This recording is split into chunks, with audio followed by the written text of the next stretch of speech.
Okay, so this is from theguardian.com, and it reads, Ukraine urges NATO to hasten membership as Russian troops gather. Ukraine's president has called on NATO and key member states to hasten his country's membership of the Western military alliance in response to a growing buildup of Russian forces on his country's border.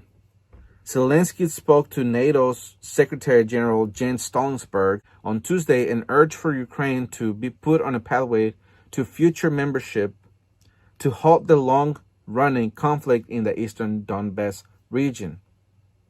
Similar requests for a pathway to NATO membership were made by Zelensky in calls with Boris Johnson, the UK Prime Minister, on Monday, and again on Tuesday with Justin Trudeau, Canada's PM, following the call with the UK. Ukraine called on the country, along with allies, to strengthen its presence in the region. NATO is the only way to end the war in Donbass. Ukraine MAP, Membership Action Plan, will be a real signal for Russia, Zelensky told Stoltenberg, according to Kiev's readout of their conversation.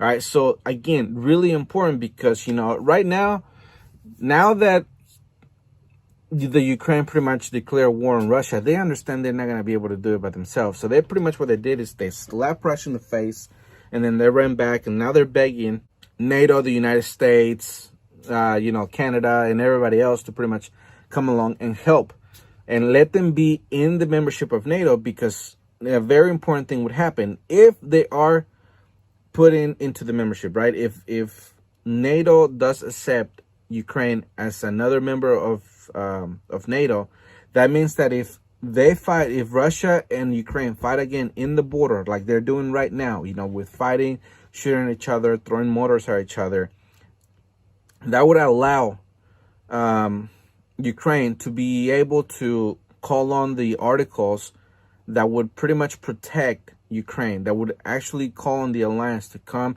and help defeat Russia. Right, because that's exactly what the deal is right now with the United States and all the other NATO countries.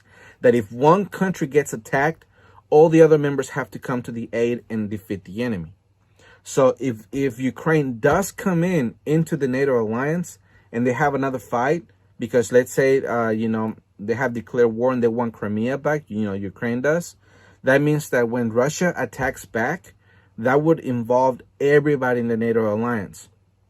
So that's why I said a minute ago that it would be really important for Russia to take care of this problem before that happens, because they would have the ability to, invade or put down the aggression, whatever the case may be, without having, potentially without having, or in theory, without having the United States and NATO involved, which more than likely they're going to be involved anyways. But what I'm saying is that legally, the United States and the rest of NATO are not legally bound to help. Right now it would be, okay, yes, we'll help you, or no, we won't. It's up in the air. But what we have seen from the United States is that we're going to get involved. The Man-Made Survival Show.